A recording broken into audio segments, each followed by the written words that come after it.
जय हिंद बेटा। अब हम बात करेंगे रियल नंबर के आगे की एग्जाम्पल, क्वेश्चंस और थ्योरम की। जैसा कि पिछले पार्ट में आपने देख लिया था कि नेचुरल नंबर क्या है, होल नंबर क्या है, इंटीजर क्या है, रेशनल नंबर क्या है, इरेशनल नंबर क्या है, उनके बीच का आपस का रिलेशन कैसा है। लेकिन आज हम बात करेंगे फंडामेंटल थ्योरम ऑफ अर्थमेटिक की। इसको बस समझना है कि क्या होता है।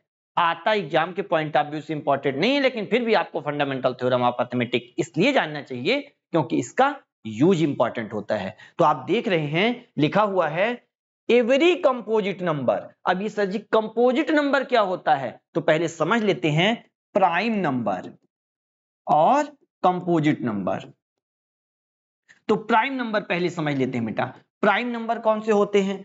Prime number a number which have only two factor, जिनके केवल और केवल दो फैक्टर होते हैं वो प्राइम नंबर होते हैं। जैसे जैसे 2, जैसे 3, 5, 7, इनके केवल और केवल टू फैक्टर हैं। 11, तो देखें कैसे 2, 2 केवल 1 और 2, 1 से डिविजिबल है, 2 से डिविजिबल है। 3 की अगर बात करें 3 से डिविजिबल है, 1 से डिविजिबल है, मतलब इनसे कट जाएगा, मतलब इनकी टेबल में आएगा, मतलब इनसे विभाजित हो जाएगा। 5 की अगर बात करें तो 1 से डिविजिबल है, 5 से डिविजिबल है, तो इनके केवल और केवल दो ही फैक्टर होते हैं। तो ऐसे नंबर जिनके केवल और केवल दो फैक्टर हों, a number which have only two factor is called prime number. 7, 1 और 7। 11 बात करें, 11 ये भी 1 का और 11।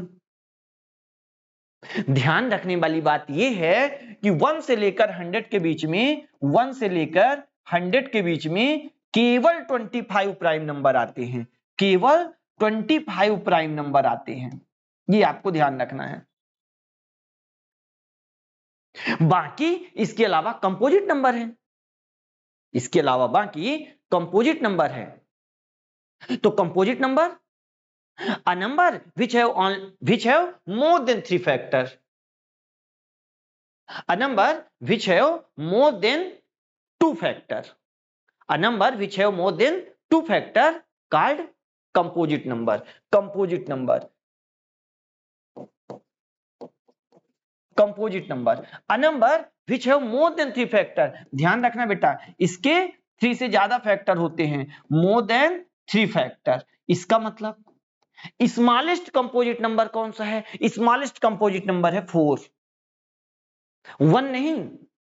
1 is neither prime nor composite. ध्यान रखना है, 1 ना ही तो प्राइम नंबर की कैटेगरी में आता है, ना ही कंपोजिट नंबर पे। सर जी ऐसा काहे? क्योंकि हमने कंपोजिट नंबर की डेफिनेशन बताई, a number which have more than 2 factor या 3 factor, which have more than 2 factor या विच हैव 3 फैक्टर, ऐसा कह सकते हैं कार्ड कंपोजिट नंबर। लेकिन 1 के पास एक ही फैक्टर है, केवल 1। प्राइम नंबर से पूछा, 1 कहता है कि प्राइम नंबर हमको अपनी कैटेगरी में शामिल कर लो। प्राइम नंबर कहता है देखो ऐसा है कि हमारे पास अगर तुम्हारे पास दो फैक्टर हो तभी हमारी कैटेगरी में शामिल हो सकते हो। हम वही उन्हीं को नंबर को लेते हैं जो जिनके पास दो फैक्टर होते हैं। 2 से ज्यादा होता है तब भी हम नहीं लेते, 2 से कम होता है तब भी हम नहीं लेते। तो क्या तुम्हारे पास दो फैक्टर हैं? 1 मुंह लटकाए हुए कहता है कि नहीं हमारे पास तो एक ही फैक्टर है, हम बस खुद। तो प्राइम नंबर कहता है चलो भगो। 1 दौड़े दौड़े जाते हैं कंपोजिट नंबर के पास, बोलते हैं कंपोजिट नंबर तुम हमको शामिल कर लो। कंपोजिट नंबर कहता है कि हमारे पास शामिल होने के लिए 3 से ज्यादा फैक्टर होने चाहिए या 3 फैक्टर होने चाहिए। क्या तुम्हारे पास है? 1 कहता है नहीं नहीं हमारे पास तो एक ही फैक्टर है। तो कंपोजिट नंबर भी उसको भगा देता है बस।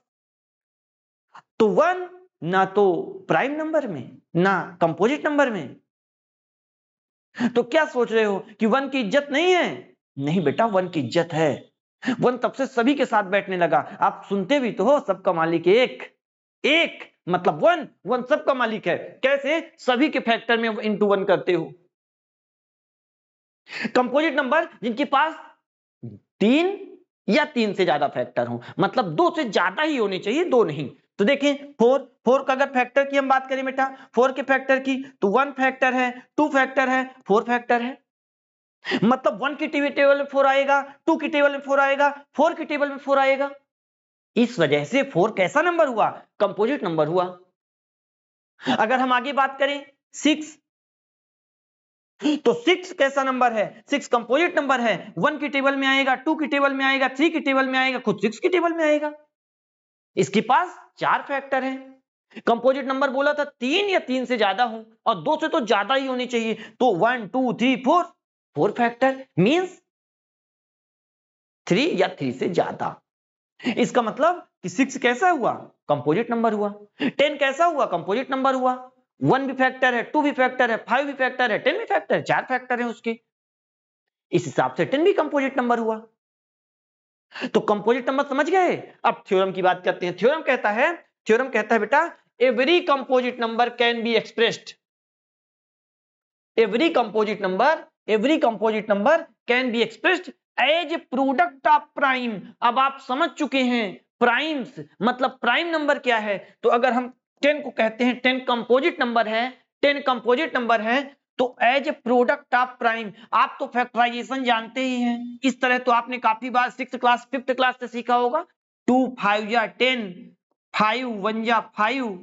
इसका मतलब कि 10 को हम लिख सकते हैं 2 इंटू 5 और इंटू 1, क्योंकि 1 को किसी ने शामिल नहीं किया था, इसलिए 1 सबके साथ अब रहने लगा तब से। 2 इंटू 5 इंटू 1, तो ये क्या है? Every composite number can be expressed as product of prime. देख लो, ये प्राइम नंबर के रूप में होता है, और 1 तो सबके साथ रहता ही है। चाहो तो 1 को अगर ना भी लिखो कोई दिक्कत नहीं बेटा, 1 को ना लिखो कोई दिक्कत नहीं है। And this factorization is unique, और ये फैक्टराइजेशन केवल यूनिक है, मतलब इसी के लिए है, और दूसरे के लिए 2 इंटू 5 आप नहीं यूज कर सकते। Apart from the order in which the prime factor occur, जिसमें प्राइम फैक्टर भी होंगे। मान लीजिए अगर आप 100 एक कंपोजिट नंबर है। क्यों कंपोजिट नंबर है? क्योंकि 100 के पास 3 या 3 से ज्यादा फैक्टर होते हैं। तो देखिए 100 को आप कैसे लिख सकते हैं? 2 50 जा, 2 25 जा, 5 5 जा, 5 1 जा 5। मतलब 100 को आप लिख सकते हैं बेटा 2 इंटू 2 इंटू 5 इंटू 5। देखें ये प्रोडक्ट ऑफ प्राइम है, प्राइम नंबर का प्रोडक्ट है। ये जो क्रॉस बना हुआ दिख रहा है ये प्रोडक्ट है, और ये 2 और 5 प्राइम नंबर है। तो कैसा हुआ? प्रोडक्ट ऑफ प्राइम हुआ, लिखा हुआ है as product of prime and this factorization is unique. ये फैक्टराइजेशन कैसा होगा? यूनिक होगा, केवल इसी के लिए होगा। 2 इंटू 2 इंटू 5 इंटू 5, ये हम 36 के लिए यूज नहीं कर सकते, 50 के लिए यूज नहीं कर सकते। 1000 बोला चलो हम तुमसे 100 से बड़े हैं, हमारे लिए यूज कर दो। नहीं बेटा, ऐसा नहीं होगा। 1000 के लिए अगला होगा। 1000 के लिए अगर हमको यूज करना है तो हम करेंगे 2 into 2 into 2 into 5 into 5 into 5। ये 1000 के लिए होगा। देखें 5 5 जा 25, 25 5 जा 125, 125 2 जा 250, 250 2 जा 500, 500 2 जा 1000। इसके लिए अलग फैक्टर होगा, लेकिन होगा सभी प्राइम नंबर के बेस पर। यहां पे जब आप करते हैं तो प्राइम नंबर आता है, और अगर यहां पे कंपोजिट नंबर तो हो सकता है आपका गलत हो जाए। तो फंडामेंटल थ्योरम ऑफ अरिथमेटिक कहती है कि every composite number can be expressed as product of prime. कोई भी कंपोजिट नंबर होगा उसे हम प्राइम नंबर के फॉर्म में एक्सप्रेस कर सकते हैं, और वो जो होगा यूनिक होगा उस कंपोजिट नंबर के लिए।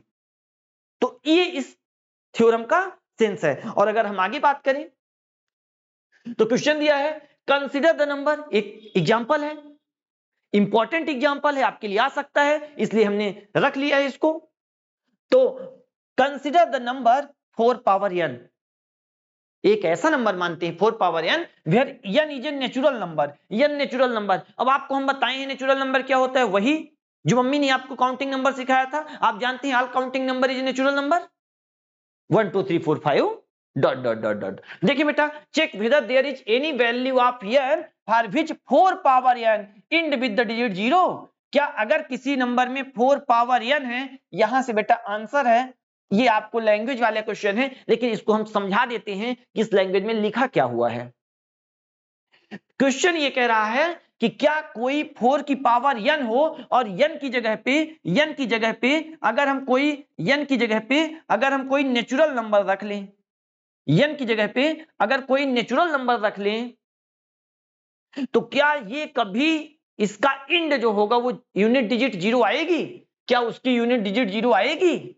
देख लेते हैं, चेक कर लेते हैं। देखो बेटा, ऐसा है कि अगर 4 पावर n बोला था और n की जगह पे कोई भी नेचुरल नंबर लिख सकते हैं। नेचुरल नंबर आप जानते हो 1 होता है, तो 4 की जगह पे अगर हम 1 रख लें तो 4 पावर 1 क्या होता है? 4 होता है। अगर हम आगे देखें, ये क्या है? 4 और पावर, अगर यहाँ पे n की जगह पे हम 2 रख लें, ध्यान रहे हम n की जगह पे रख रहे हैं, और अगर n की जगह पे 2 रख रहे हैं तो 4 पावर 2 क्या होता है? आप जानते हैं 4 स्क्वायर 16 होता है, हम 16 रख लें। अगर यहाँ पे 4 पावर 3 रख लें, 4 पावर 3 रख लें, तो आप देखें इक्वल टू 4 पावर 3 क्या होता है? आप जानते हैं 64 होता है।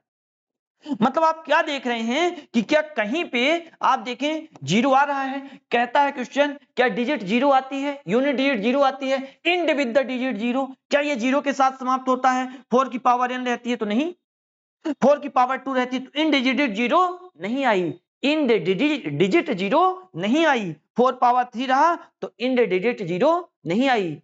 इंड डिजिट कब 0 आती है?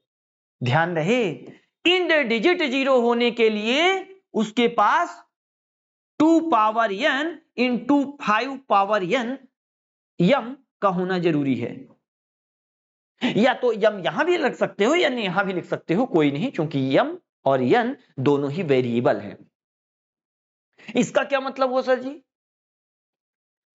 इसका बेटा ये मतलब हुआ कि अगर कोई कंपोजिट नंबर का फैक्टराइजेशन करोगे और उसमें 2 और 5 दोनों ही प्राइम नंबर आए, तभी उसकी इंड डिजिट 0 हो सकती है, अन्यथा नहीं। ये क्या बोल रहे हैं सर जी? क्या कह दिए? हम ये कह रहे हैं बेटा, हम ये कह रहे हैं कि अगर मान लीजिए 10 को आपने देखा था, 10 होता है 2 इंटू 5। देखें इसमें 2 और 5 आया है, इसलिए इसकी इंड डिजिट 0 है, यूनिट डिजिट 0 है। अगर हम बात करें 100 की, तो 100 में आपने क्या देखा था? 2 इंटू 2 इंटू 5 इंटू 5, तो इसकी भी इंड डिजिट 0 थी। क्यों थी यूनिट डिजिट 0? इसलिए कि ये 2 into 2 means 2 square into 5 square. तो देखिए 2 इंटू 5 हमने क्या कहा? ये नंबर कैसा होना चाहिए? 2 की पावर n, तो n की जगह पे 2 की जगह पे 2 रखा हुआ है, 5 की जगह पे कौन रखा? n की जगह कौन रखा है? 2 रखा है। 5 की जगह पे यहां पे 5 रखा हुआ है और m की जगह पे क्या है बेटा? 2 है। मतलब इसका यूनिट डिजिट 0 हो सकता है। किसी भी कंपोजिट नंबर का यूनिट डिजिट तभी 0 होगा जब आप उसको प्राइम फैक्टर के रूप में डिनोट करो, तो उसमें 2 और 5 दोनों का ही आना जरूरी है। तो जी अगर 2 आ गया 5 ना आया तो फिर नहीं। 4 के साथ ऐसा ही हुआ है। 4 पावर n है, 4 पावर n को हम डिनोट कर सकते हैं 2 पावर 2 लिख सकते हैं। 4 को हम 2 पावर 2 कह सकते हैं बेटा, और n है, अगर इसको देखें तो 2 पावर 2n। तो 2 तो आ गया लेकिन 5 नहीं आया, और जब 5 नहीं आया इसका सेंस कि इसमें 0 नहीं आएगा। अगर हम इधर एक और क्वेश्चन लें बेटा, 1000 कर दें, 1000 कर दें,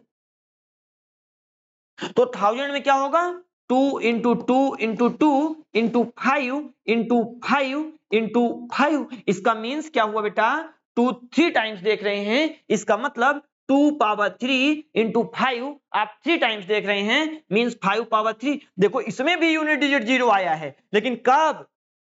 जब 2 की पावर m और 5 की पावर n है, या आप ऐसा कह सकते हैं 2 की पावर n और 5 की पावर m है।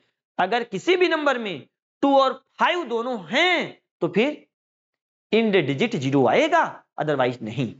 अगर हम दूसरा डिजिट देख लेते हैं, 500 देख लेते हैं, 500 को हम लिख लेते हैं 5 इंटू 5 इंटू 5 इंटू 2 इंटू 2। आप देख रहे हैं 5 5 जा 25, 25 5 जा 125, 125 2 जा 250, 250 टू जा 500। आप देखिए बेटा ये हो जाएगा 5 पावर 3 इंटू 2 पावर 2, 2 टाइम्स है, इस वजह से 2 पावर 2, 5 3 टाइम्स है, 5 पावर 3। इसका मतलब ये भी किस फॉर्म में है, 5 power m into 2 power n, ये भी ऐसे है। और जो ऐसा है इसीलिए तो इंडिजिट 0 है। लेकिन यहां पे 4 पावर n है और 4 पावर n में क्या होगा, आप देखिए 4 पावर n को हम लिख सकते हैं 2 पावर 2 होल पावर n और 2 पावर 2n हो जाएगा। इसका मतलब कि इसमें 2 पावर 2 तो है लेकिन 5 पावर नहीं है, और 5 पावर ना होने के कारण इसका इंडिजिट 0 नहीं हो सकता। तो इसी में जैसे हम आगे देखें 10 पावर n है, 10 पावर n, तो 10 को हम क्या लिख सकते हैं 2 into 5, 2 into 5 whole power n, मतलब इसमें 2 power n into 5 power n, मतलब ये 2 इंटू 5 इसमें दोनों हैं। इसका मतलब कि इसका इंडिजिट 0 आएगा। कैसे आएगा अब आप देख लें बेटा, 10 पावर n में अगर n की जगह पे 1 रख दें तो 10 आएगा। देखो इंडिजिट 0 आया या नहीं आया। अगर यहां पे 10 पावर n की जगह पे हम 2 रख दें तो 10 इंटू 10 पावर 2 100 हो जाएगा, फिर 0 आया। तो इस वजह से आप इस बात को ध्यान रखिएगा, 2 power n into 5 power m, या ये दोनों इक्वल भी हो सकते हैं किसी केस में, तभी इंडिजिट 0 आएगा, मतलब यूनिट डिजिट 0 आएगा। वही बातें इसमें एक्सप्लेन की गई हैं, आप पढ़ लें। अगर हम आगे अगले क्वेश्चन की बात करें, लिखा है find LCM and HCF of 6 and 20 by prime factorization method. देखिए बेटा बड़ा आसान है, एलसीएम एंड एचसीएफ दोनों पता करना है। लिखा है 6 को हम लिख सकते हैं बेटा 2 इंटू 3। अगर हम देखें और 3 को लिख सकते हैं 3 इंटू 1, और जब 1 आ जाए तो बस इसको रोक दें। इसमें लिखा है 20 को हम लिख सकते हैं 2 10 जा 10 2 5 जा 5 1 जा, मीन्स यहां भी 1 आ गया। आप ये प्राइम फैक्टराइजेशन मेथड है। अगर इसको देखें तो आप 6 को लिख सकते हैं बेटा, 6 को लिख सकते हैं 2 इंटू 3, 2 इंटू 3। अगर हम देखें 20 को तो 20 को आप लिख सकते हैं 2 into 2 into 5, 2 into 2 into 5, means 20 को हम कह सकते हैं 2 पावर 2 टाइम्स है, 2 दो बार है। इसका मतलब हो जाएगा 2 पावर 5 सॉरी 2 पावर 2, इसका मतलब हो जाएगा 2 पावर 2 इंटू 5। तो यहां अगर एचसीएफ निकालना हो, अगर एचसीएफ फाइंड करना हो बेटा, तो ध्यान देना बड़ा आसान है। इसी से हम एचसीएफ भी पता कर लेंगे, एलसीएम भी पता कर लेंगे। जब एचसीएफ हमको पता करना होता है तो हम ये देखते हैं, जब हमें एचसीएफ पता करना होता है तो हम ये देखते हैं जो दोनों में हो, ऐसा नंबर जो दोनों में हो और पावर मिनिमम हो, मिनिमम मतलब कम। तो 6 में भी 2 है और 20 वाले में भी 2 है, लेकिन पावर मिनिमम किसकी है, इसकी पावर 2 है, इसकी पावर 1, मतलब एचसीएफ 2 लिख लेंगे। और अगर आगे बात करें 5 इसमें है इसमें नहीं है, मतलब 5 नहीं लिखेंगे। अगर 3 देखें 3 इसमें है इसमें नहीं है तो नहीं लिखेंगे। एचसीएफ जो दोनों में हो और जो दोनों में हो जिसकी पावर मिनिमम हो, कम हो, उसको लिखते हैं, इसलिए एचसीएफ 2 आ गया। अगर एलसीएम की बात करें, एलसीएम भी झटके से आ जाएगा। देखें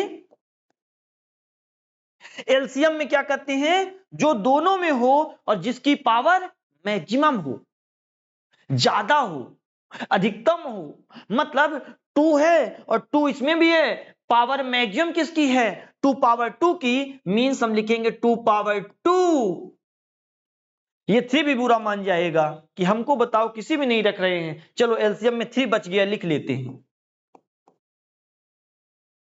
ध्यान 5 का भी रखते हैं, 5 भी नहीं बुरा मान जाए, 5 को भी लिख लेते हैं बेटा। इसका सेंस आप देखें 2 स्क्वायर 4 इंटू 3 इंटू 5, तो 5 3 जा 15 और 15 4 जा 60 मींस एलसीएम होगा 60। तो क्वेश्चन दिया है एलसीएम पता करो तो एलसीएम होगा 60, एचसीएफ पता करो तो एचसीएफ होगा 2। एचसीएफ है, ये एचसीएफ है और ये एलसीएम है। बात समझ में आई? ध्यान रखिएगा, हमने पहले प्राइम फैक्टराइजेशन किया, फिर प्राइम फैक्टराइजेशन करने के बाद उस नंबर को फंडामेंटल थ्योरम ऑफ अरिथमेटिक्स हमने पढ़ा है कि प्राइम नंबर, किसी भी कंपोजिट नंबर को प्राइम नंबर के फॉर्म में रिप्रेजेंट करते हैं। हमने ऐसे ही रिप्रेजेंट या एक्सप्रेस कर लिया। 20 को भी हमने प्राइम नंबर के फॉर्म में कर लिया। जब एचसीएफ देखते हैं तो जो दोनों में हो और जिसका मिनिमम पावर हो, तो 2 दोनों में था और मिनिमम पावर 1 था, मतलब 2 एचसीएफ हो गया। एलसीएम में जो दोनों में हो तो मैक्सिमम पावर लेते हैं और फिर जो बच जाता है उसको भी लिख लेते हैं। तो 3 बच गया, 5 बच गया, इन दोनों को भी लिख लिए। 2 स्क्वायर होता है 4, 3, 5, 5 3 जा 15, 4 जा 60, एलसीएम हो जाता है। हम चलते हैं अगले क्वेश्चन की ओर। अगला क्वेश्चन है find the HCF and LCM of 6, 72, 120 using prime factorization method. Same तरीके से आप कर लोगे। 6 है, 6 को आप क्या लिख सकते हो? 6 को आप लिख सकते हो 2 into 3। 72 है बेटा, 72 को आप क्या लिख सकते हो? 72 को आप लिख सकते हैं 2, 36, 2, 18 जा 2, 9 जा 3, 3 जा 3, 1 जा, मीन्स 72 को आप लिख सकते हैं 2, 2, 2 मीन्स 2 पावर 3 इंटू 3 पावर 2। तो बोला अगला है 6 हो गया 72, 120। 120 को आप क्या लिख सकते हैं? देखिए बेटा 120 को आप लिख सकते हैं 2 6 जा 12, 0 जा 2 3 जा 6, 0 जा 2 15 जा 3 5 जा 5 1 जा, मीन्स आप लिख सकते हैं 120 को 2 पावर 3 इंटू 3 इंटू 5।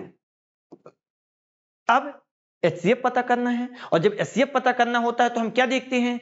तीनों में कॉमन हो और पावर मिनिमम हो, पावर कम हो। और जब पावर कम होगी तो एचसीएफ जो होगा, देखिए HCF equal to 2 2 2। Minimum power किसमें? 2 पावर 1। 3 तीनों में है, मिनिमम पावर 3 मीन्स 2 इंटू 3 6, यही एचसीएफ होगा। अगर हम एलसीएम की बात करें, एलसीएम की बात करें बेटा, तो जो तीनों में हो लेकिन पावर मैक्सिमम हो, पहले उसको लिखना है। केवल उतना ही लिखना है ऐसा हम नहीं कह रहे हैं, पहले उसको लिख ले। तो 2 2 2 मीन्स 2 पावर 3 मैक्सिमम है, 2 पावर 3 इंटू 3 3 3, 3 पावर 2 मैक्सिमम है इसलिए 3 पावर 2 इंटू 5, जो बच कुछ गया उसे भी लिख लेते हैं एलसीएम में। तो 2 पावर 3 होता है बेटा 8, 2 पावर 3 8 इंटू 3 पावर 2 9 इंटू 5। आप जानते हैं 8 9 जा 72 और 72 इंटू 5 360। इस वजह से हम एलसीएम इसका आ जाएगा 360, लिख लेंगे आप। Hence LCM 360 and HCF 6।